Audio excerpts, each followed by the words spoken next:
Hello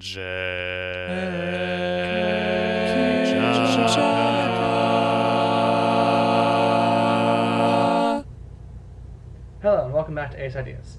This week we're talking about our personal struggles that we face in the asexual community, or that we face from people outside the community because we are asexual. And so, as such, I'm going to sort of talk about some of my personal struggles, which oftentimes tie back to intersectionality and the different identities that I occupy, asexuality being included in them, as well as being genderqueer and being polyamorous and all sorts of other things. So,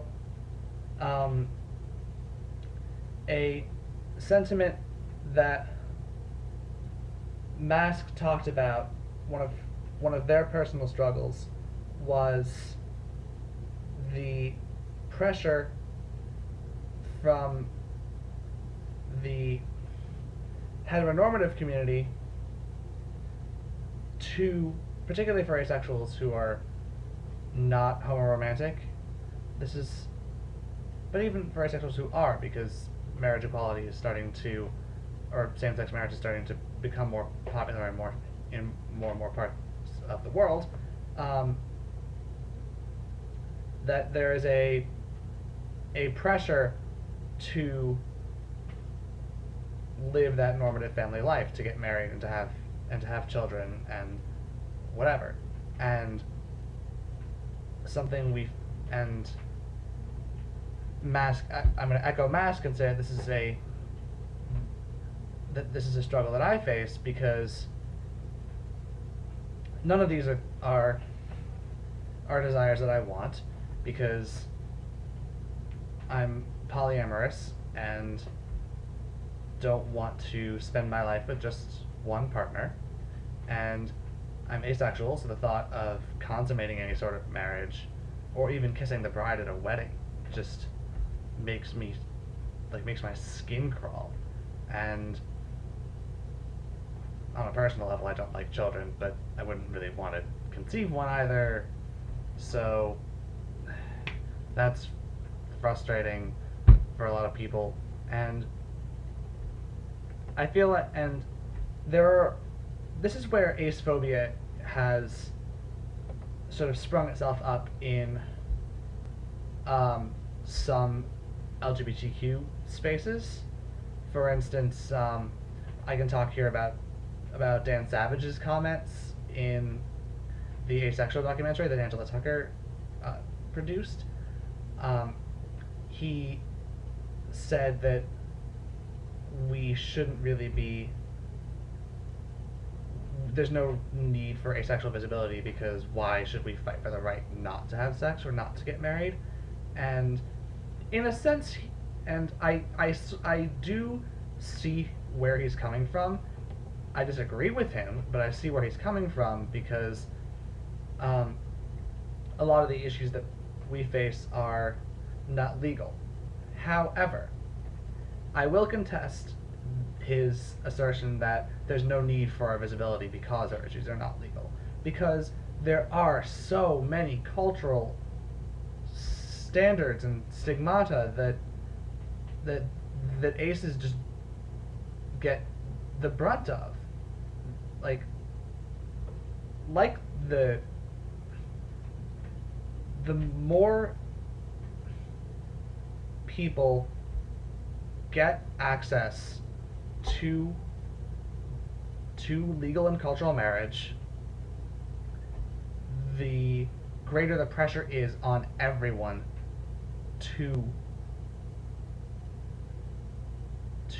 access it. Like,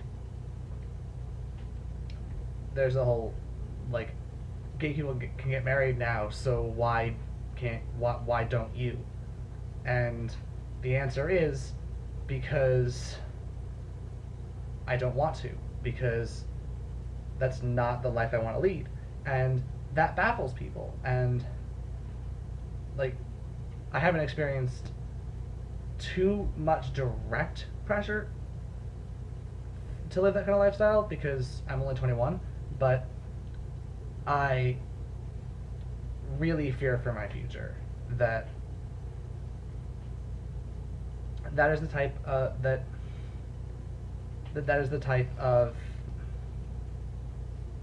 I'm gonna have to that's the type of reaction people are going to give me when they see me 5, 10, 15 years down the road, and if assuming I stay the way I am, which at this point is sort of what I'm thinking, um, why I haven't found the one, or why I haven't gotten married, or why I haven't even kissed anybody at the age of now 21, years down the line. There's so much expectation that everyone's romantic sexual preferences, whether they are towards men, towards women, towards men and women, towards whatever, are going to eventually converge into this lifestyle, which is not the case for aces, is not the case for aromantics, is not the case for poly people, is not the case for all sorts of people I didn't even mention. And it's frustrating to me how much of a cultural expectation or a be all end all of relationships marriage has become. And it's been like that for centuries, for hundreds, thousands of years. And it's and it's not helping that. And I'm really torn on I don't know. It's just it's so frustrating to me. And and on top of just the whole marriage thing, like, I feel like as a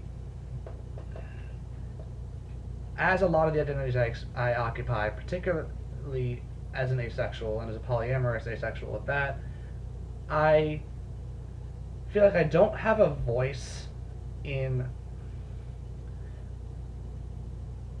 the in the greater heteronormative society, which emphasizes heterosexuality and monogamous relationships ending in marriage and a family. But at the same time, because I don't experience any sexual attraction, and because the romantic attraction I experience is primarily towards people towards like feminine people,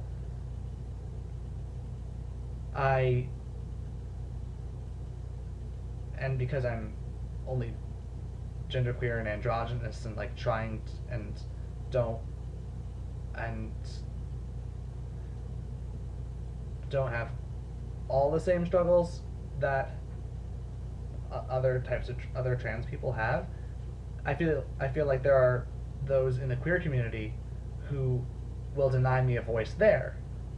So because I don't have their struggles.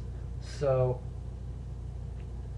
and to them, to many, that means they think I don't have struggles at all.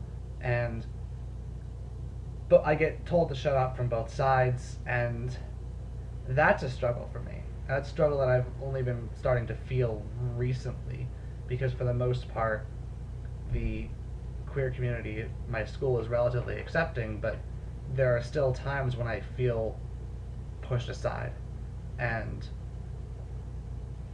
how I feel silenced. And that's really frustrating for me, because if I don't have a voice in heteronormativity, I don't have a voice in queerdom, where do I have a voice? And if I'm told to shut up from both sides, if I'm told to shut up from all sides, where do I have a voice? And that's become one of my latest struggles, and I'm working on dealing with that and trying to find the best places where I can have a voice. But it's going to take a while. So that's it. You've deterred my voice, I hope. So thank you for listening to me. And I'll see you in 2 weeks. Bye.